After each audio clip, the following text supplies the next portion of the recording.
Kemper, president of our club and head of the DePaul School. We have a wonderful meeting planned for today. To lead us in this afternoon's invocation is our friend Bob Slider. Bob is Senior Vice President and Private Banking Manager for Central Bank of Jefferson County. And Bob is also guitarist and singer, my favorite moondog with our Rotary Rockin' Band. Bob. Tony, it's a pleasure to be here. We have a terrific program today. The Kentucky General Assembly session of 2018 will go down in the books as one of the most impactful, one of the most interesting sessions that we've seen in Frankfort in a long, long time.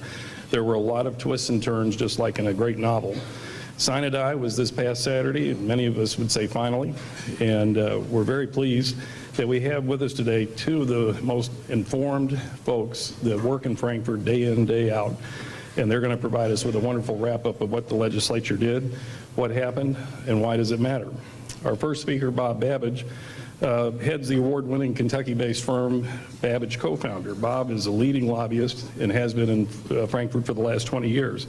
Bob was elected previously as Kentucky's Secretary of State and also the state auditor. Finally, Bob was also one of the founders of Leadership Kentucky. He holds degrees from Eastern Kentucky University, the University of Kentucky, and Lexington Theological Seminary. Our second speaker, Jack Brammer, is a native of Maysville and a longtime resident of Shelbyville. And Jack is affectionately known as the Dean of the Frankfort Press Corps. He's covered 9 governors in his career. He has covered Kentucky government and politics for 40 years, and he's worked for the Lexington Leader and then the Lexington Herald-Leader, where he works today. He's a frequent guest on KET's Comment on Kentucky, and if I know a lot of you watch that show, it's a great way to keep up with what's going on in the state. Jack has received numerous awards for his work, and last week was inducted into the Kentucky Journalism Hall of Fame. We're delighted to have both of you. Let's give a warm Rotary welcome to Bob Babbage and Jack Brammer.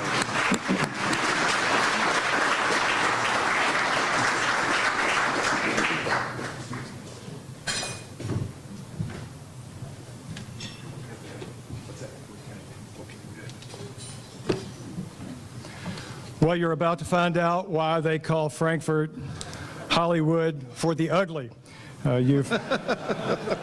Jack and I realized we were not your first choice,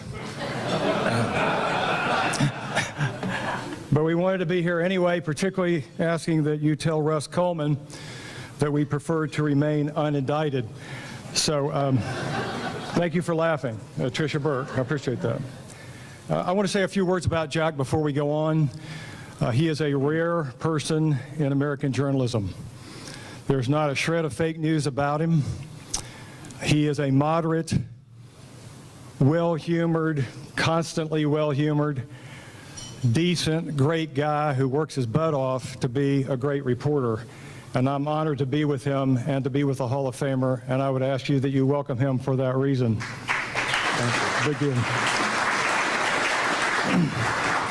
Jack was memorialized, honored, recognized, and eulogized last week.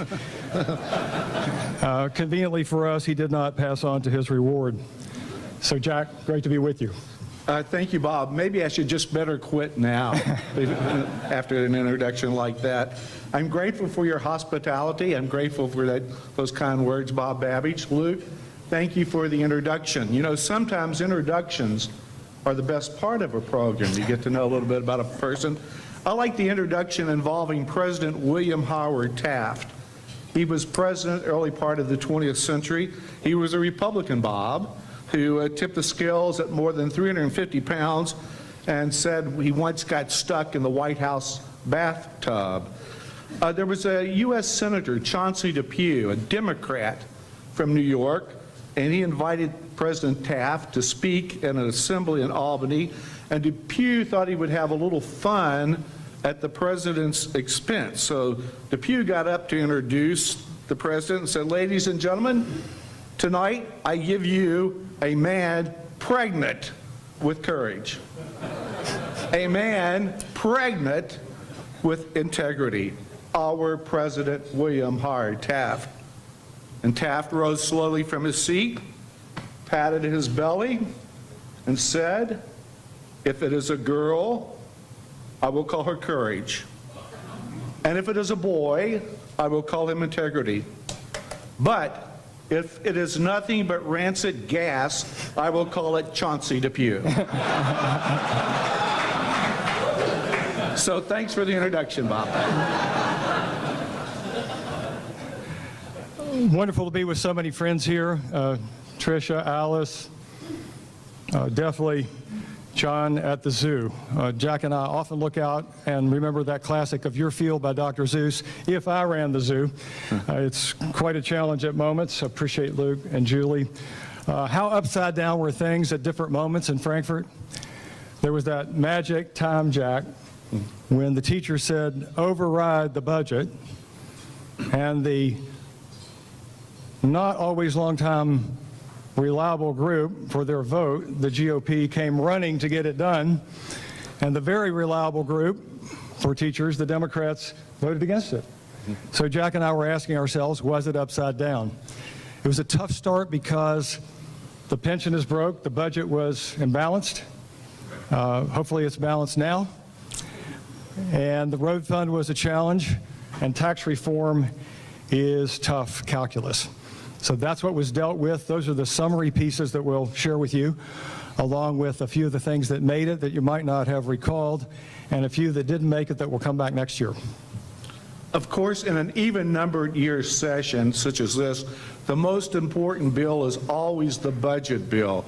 The 138 lawmakers have to decide how to spend about $15 billion a year to meet the state's needs. And the highlight, I think, Bob, of this budget for the next 2 years, it called for a 6.25% cut from most state agencies. Some were spared, such as the Veterans Organization, Kentucky State Police, and local school-based Kentucky Family Resources and Youth Services Centers. On education, they were able to raise from about $3,981 the state pays each school district a year for each student to raise it up about $4,000. So they did find some more money in the basic funding for schools, and that's called SEEK, the SEEK program. But they also did work to help social workers. Deborah Yetter had a good story about that yesterday in the Courier-Journal. Provided the state police with better cruisers. They were running on, sometimes using cruisers on our interstate highways that were 15 years old, and provided them more rifles to use in their work. So that was some of the highlights I saw about the budget, Bob. Definitely the fact that education spending in the final budget did go up for key parts. That was a challenge all the way. And when you think about it, the budget starts with the executive, goes to the House, goes to the Senate, then gets passed by the House and Senate after some considerable debate and not an exact matchup, goes to the governor, gets overridden, gets vetoed, and then gets overridden by the legislature, and then yet a final budget is passed on top of that to put money in for the large broadband effort. That's a pretty choppy path. It's no wonder it takes so long. It's pretty easy to explain just from human nature alone that decisions like that are going to push people to take all the time they've got, and that's exactly the way it came down. Barry and I were talking about transportation. The budget also fully funds transportation, school buses for the district. That was a problem. Governor Bevin initially didn't provide all that much money. They also cut university funding by 6.25%, but did give universities $31 million that they can split by using some performance called performance funding and using criteria such as achievement, how long you keep a student in class at the college. So that's about $31 million. There was no money in there for charter schools, and that's been a big concern for Governor Bevin, and Hal Heiner, as you know, is now the chairman of the Kentucky Board of Education. And even though there's no money in there for charter schools, what I think we saw in the news this week, Bob, with the State Board of Education, the governor's new appointees, many of them had a background in charter schools, and even Dr. Wayne Lewis, who is the interim superintendent of public instruction, his interest there. So I think we're going to see a push toward charter schools, more funding. public education, many in public education are concerned about that because they said there's not enough money for public schools, so why are we paying money, giving it to charter schools? And then some even have concerns, and I haven't seen this yet, that it might lead to vouchers where the state would give basically tuition money or part of it for parents who want to send their children to private schools. And so education is going to be a big subject, especially the next 2 years and the remainder of Governor Bevin's first 4-year term in office. You're absolutely right, Jack. And the big areas like Medicaid and corrections had to be addressed in this budget. And the General Assembly and the governor feel like in major ways they were and are and will have to be. But on the education front, to have celebrated to the extent that many did a year and a quarter ago, the passage of charter schools, that same group of advocates is very concerned not to see funding. But if you look at the scope of what happened, teachers becoming so involved and many others becoming involved as well, and a level of interest in education like we haven't seen probably since the big reform of 25 years ago, it's not surprising that public education came first and in many respects needed to come first. There was also the issue of pensions, public pensions. My wife is a speech pathologist in the Shelby County school system. She never reads anything I write, Bob. She doesn't watch me on comment on Kentucky. She could care less about politics. But every night during the session, I'd come home, honey, what's happening to my pension? And so that was a big concern. You saw teachers rallying at the Capitol. So finally, we got Senate Bill 151 that made some changes to start stabilizing. I don't think it will cure the problem because we have about $40 billion of unfunded liability in our public pension programs. But it's a start. New teachers coming on board will be placed into what's called a hybrid cash balance plan, and that's something similar to 401k style type of plans. And they will be limiting the impact of accrued sick leave on retirement benefit calculations.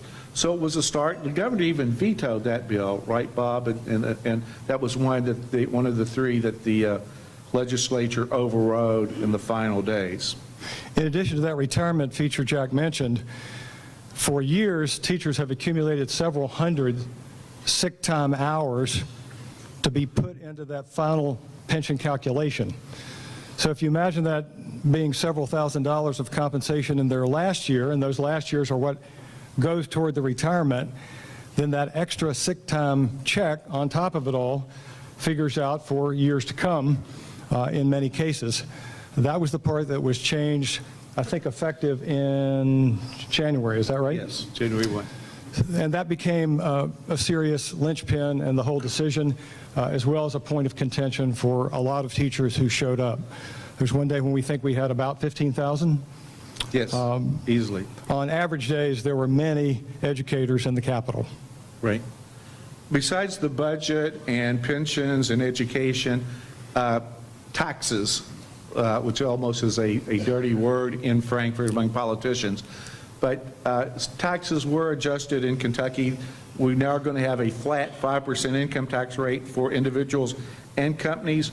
We're going to have a sales tax on some services. I think like golf courses, spas, those type of services. They didn't look at services that Governor Wallace Wilkinson many years ago had proposed, like advertising, legal services, and they haven't, those are still out there to be considered. They're also going to raise the cigarette tax from 60 cents to $1.10 a pack, and they provided some tax credits to large companies like Toyota. Yeah, that sales tax was added, just so you know, to a number of things: dogs, cats, bowling, limos. For some of you, that will be a problem. Not barbering, I'm glad to say. And fitness centers. So what do you say to pet owners and limo drivers and bowling aficionados? What we say is you should have had a lobbyist. But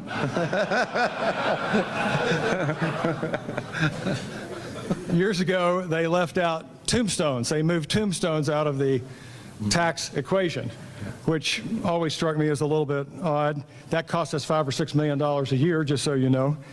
And dead folks can't vote anyway, at least most places. So there's more to come. The governor's budget, part of it did away with some programs, and that drew a lot of controversy in the media, especially when he touched the Kentucky Press at UK, that service, and finally they agreed to say if University of Kentucky wants it, they can have it. But he also cut, and the legislature agreed, the Kentucky Commission on Women. Reporters have no opinions, ha-ha.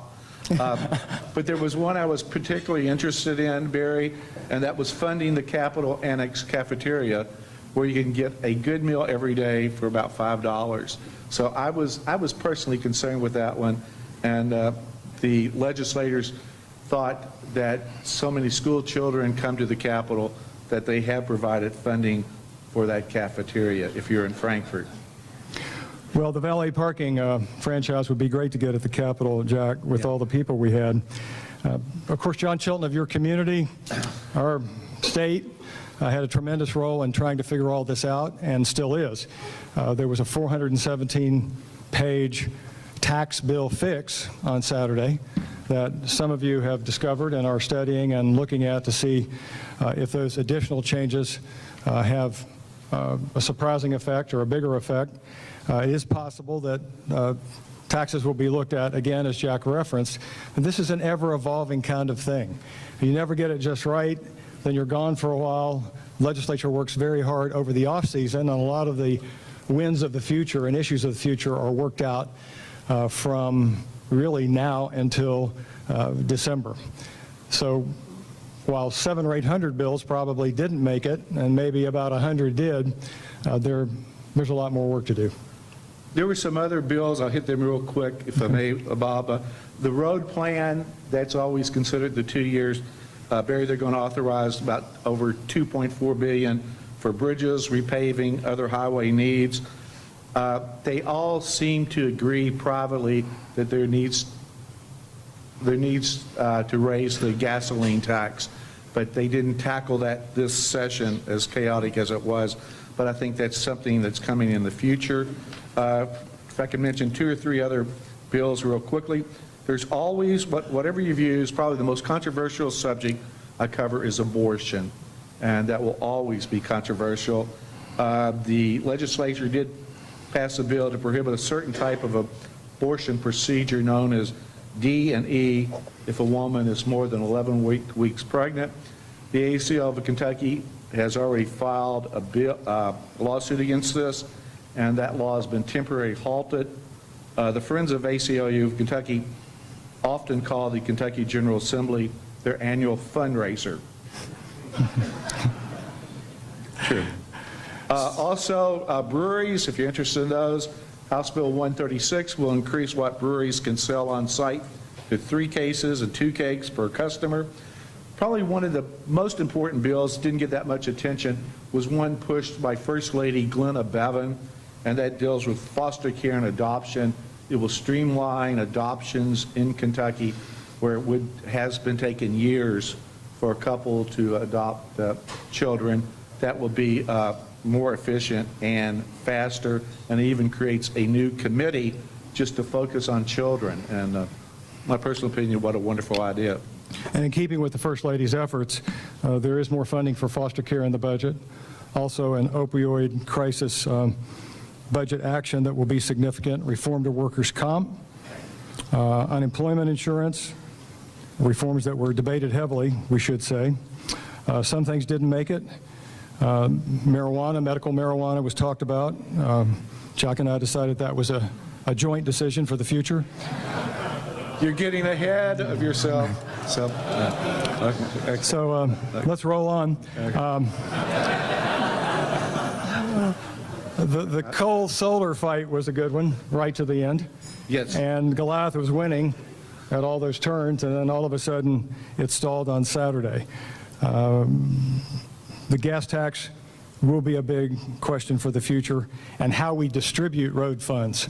There's a formula to that, and some think it's too rural and some think it's too urban.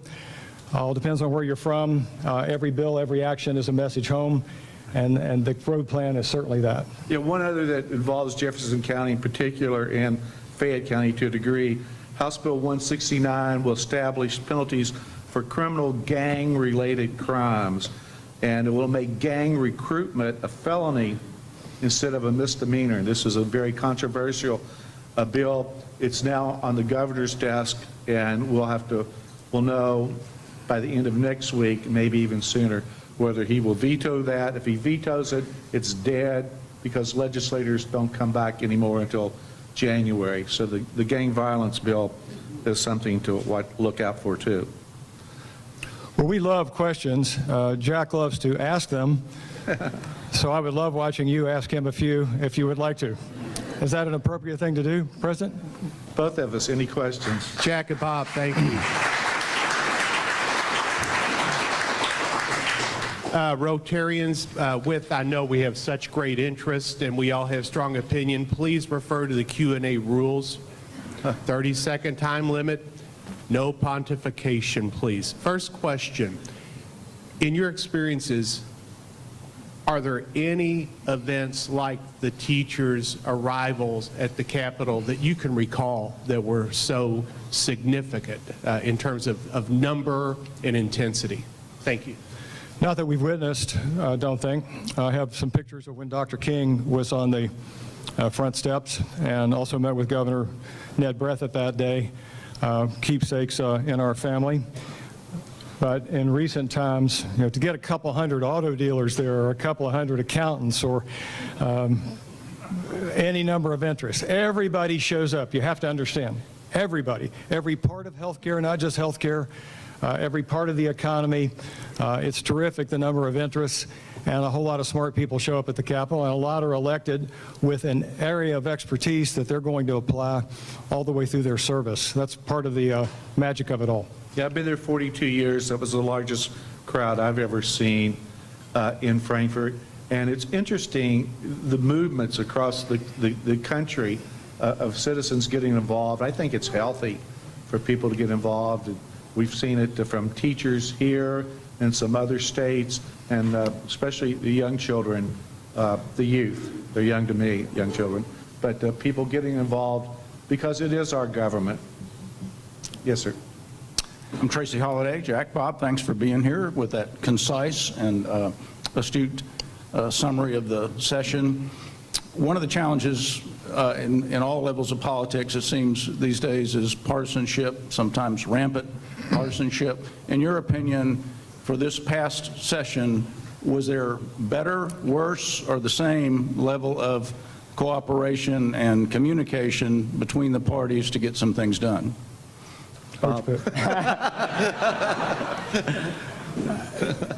When you're there, you see a lot of conversation and cooperation on good fronts. For several years, Senator Parrott from Elizabethtown, a Democrat, has worked toward financial literacy. Then it was picked up by a colleague of his there in the House, a Republican, Duplessis, like 2 + 3. Hard name to say, great folks to know.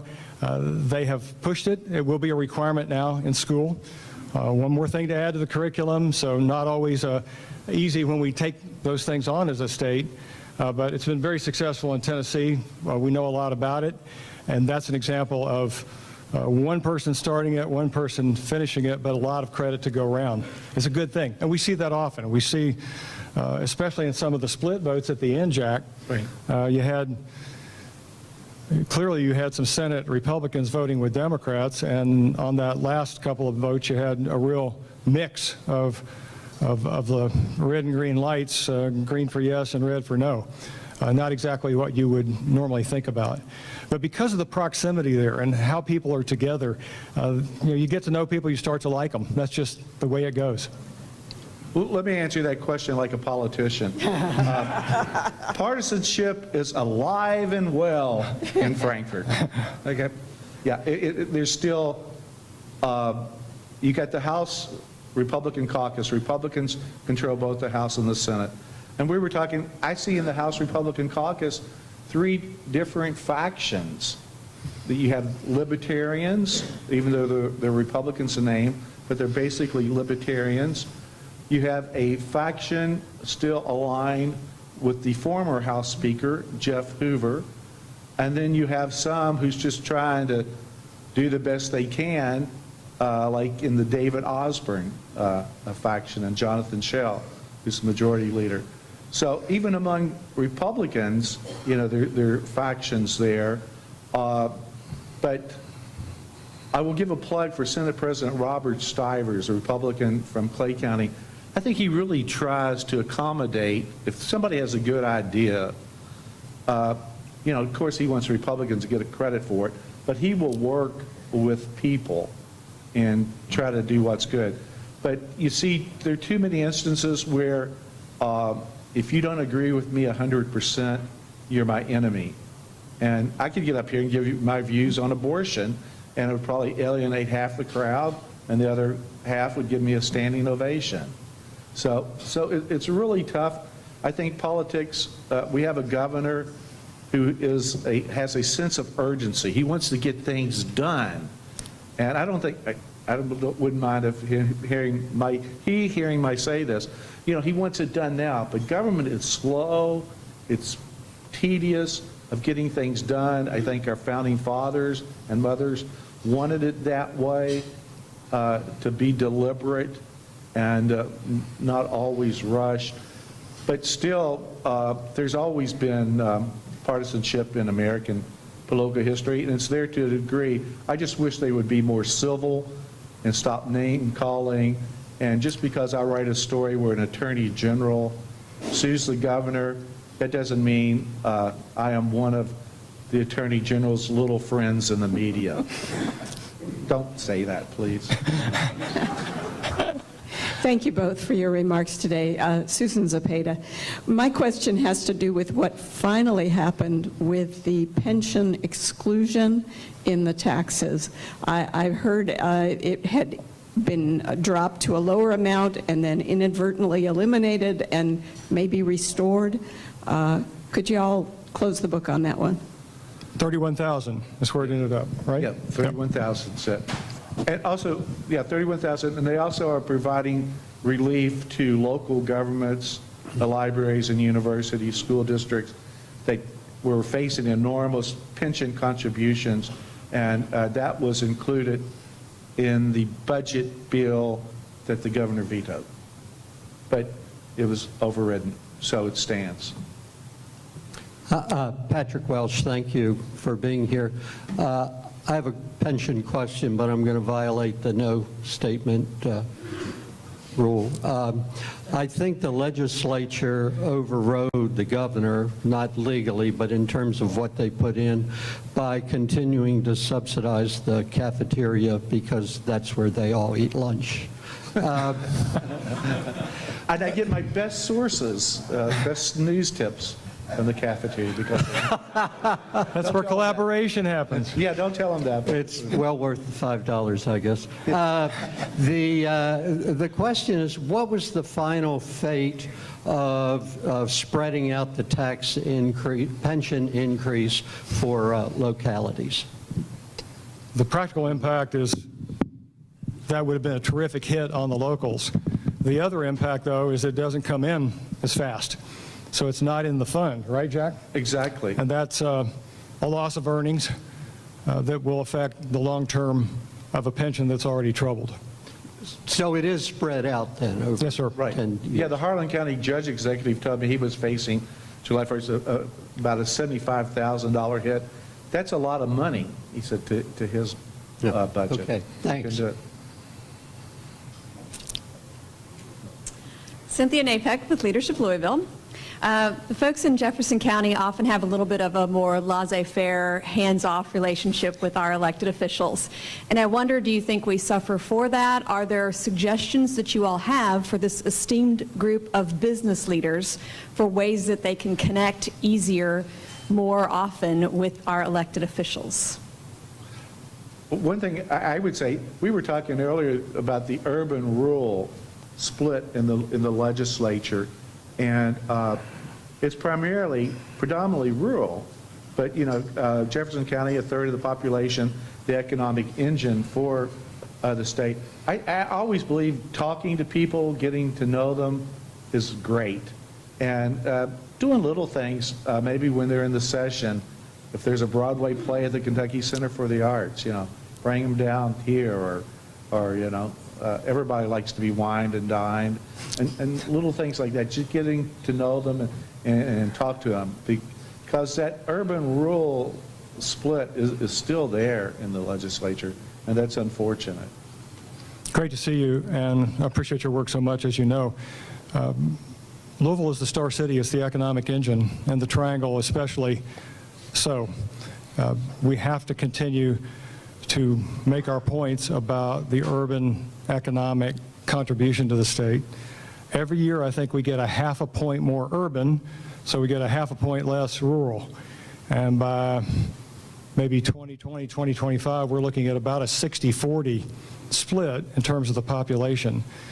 So that may change the balance of who we send to Frankfurt, especially after you have a 2020 census and have to redistrict, and those districts tend to push out of the west and the east in toward the center because that's where the dramatic growth is. Get to know them. I was at GLI yesterday. Speaker Osborne did a terrific job. Ken Fleming was there. GLI is a wonderful option to be involved with in terms of advocacy, as well as your professional association or other groups of which you're a member. Yeah, and I should add, it's a two-way street, too. You know, if you're in business in Louisville, you ought to be able to know how to pronounce the county seat of Moorhead or Lancaster, you know, and you're making an effort, too, to reach them. My name is Larry Sloan, and I appreciate the fact that although you were second choice, you've given a first-rate presentation. Thank you. I do want to go to a place that you didn't want to go to, and that is we need money in this state. We need income, and we need more income, and we don't tap into gambling or marijuana, hemp. And I have heard from people, friends of mine, who say, well, the bourbon lobby does not want marijuana in the state legalized, or even for medicinal purposes, because that can kind of be abused. And I've heard that as far as gambling goes, the horse racing industry does not want gambling legalized. Can you kind of educate us about that? Given that it's an election year, you're going to hear about both of those topics, but particularly medical marijuana as well as recreational, given the changes around the country. There was a lot of discussion this time. I don't know how close it came to a vote. Everything was considered. Netflix, Hulu, things that are taxed around us, like those kinds of services, may ultimately fit into the state budget and tax structure, given the progress or the change that legislators feel we need. But you're going to hear more about expanded gaming just because it's a constant drumbeat and has been for 20 years. Will we get there? There are probably more doubters than takers on that one. On marijuana, we're just going to see changes around the country that will affect opinions here. And as it's polled this year, particularly with all these local races, many candidates around the state for local office, there will be moves by city councils, moves by candidates to get involved in that issue, especially based on how their population is going. On expanded gambling, I suggest when John Asher visits this group that you ask him about the horse industry. I hear a lot that the horse industry is investing now in instant racing and parlors there, and maybe they're not so gung-ho as bringing casinos to the state. So it'd be a good question for him. On the marijuana issue, just fascinates me. I can remember when a certain U.S. senator criticized a fellow named Gatewood Galbraith for advocating marijuana and making products out of it. And I think that same U.S. senator this week filed a bill in Congress talking about the cannabis and maybe uses for that. So the process is slow, and it takes time. Ken Grossman. First of all, on behalf of the Speaker Committee, I want to thank you all for coming, and I want to recognize Julie Schmidt, because I know she reached out to both of you guys when the governor's schedule became difficult and couldn't come. And The governor was supposed to be here? talk about civility. So my question is, and I can say this because they're not here, that fake newspaper, the Courier-Journal, all the fake news coming out of there, they're having fun with the articles about Steve Pruitt and the State Board of Education, and they've made a big deal about him, resigning, and that that public schools are going back to where they were 30 years ago. So I'd just like to hear your comments on that. Well, Jack's with another news organization, but he's for real. He's not fake, so we'll let him take it. Ben Bradley of the Washington Post, if you saw the movie The Post over Christmas, it's a great movie, I recommend it. He once said, newspapers are full of lies because people lie to us. And we, okay? That's a cheery note to end on, Jack. So we put that. You pressed my button with the Courier-Journal, the fake news.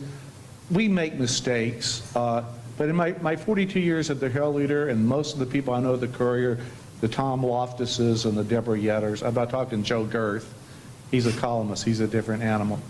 But most of our stories we generate ourselves, and we agonize when somebody said, you're unfair. That's the worst thing you can say to a reporter. It really hurts us. A UK journalism professor told me the only way to be completely objective in life, and especially for a reporter, is to die. Because we all have our prejudices, our biases, but you try to keep those under control. And my job is to present what the governor said, what a legislator says, get it out there, and you all decide. That's why I never had any desire to be an editorial writer or columnist. I'm just a newspaper man, and that's what I wanted to do. And usually I have found, and not you, but when people use the phrase fake news, the story is something that they really disagree with. I do the NBC TV affiliates election day coverage by myself, which means I have to stay right on the 50-yard line, or the social web evaluates me in very negative ways. Do the big AM market at times too, and you get a lot of feedback if you don't present both sides and look at it as fairly as you can. Objectivity is hard to come by because we all have preferences and things we like, things we don't. But as much as we rail at the press at times, and I could put their headlines up from the last week, and as an old journalism professor, that's where I got to meet Alice years ago, a star student. Not that Tricia wasn't, she was just in a different capacity. You could critique those headlines and the way things are arranged, and the emphasis put, and the editorial follow-up. It's all done on deadline. It is done toward profit, but it's also done toward information. And that is a lot to put in one test tube and hope it doesn't blow up. If I could just comment. Okay. I use that term fake news because I hate it. But my real question was about the education, the State Board of Education and Steve Pruitt and all the controversy with that issue. I'd say elections have consequences. We, the people of Kentucky, elected a governor. I talked about a sense of urgency. He thinks a lot more can be done in education. He's very concerned about Jefferson County. I wouldn't be surprised that he didn't say it, but I wouldn't be surprised if he leaned toward a state takeover of the Jefferson County public school system because of the wide gaps in achievement. And so each governor gets the right, his or her right, to select the people they want to. And this governor has used that authority. It's all perfectly legal. Andy Beshear told us that yesterday, by the way. He's not suing on this one. And so, yeah, there are going to be consequences, and there's going to be, I think, a debate over how much we put in our public education, how much we put in our charter schools, and then if we go to a cry for vouchers. So we're going to have to live with it. Thank you. Thank you.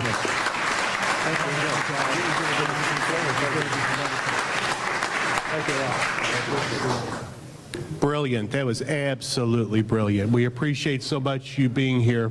I think Larry voiced it wonderfully. There would be no better choice for speakers today than you, and we are appreciative to Julie Schmidt.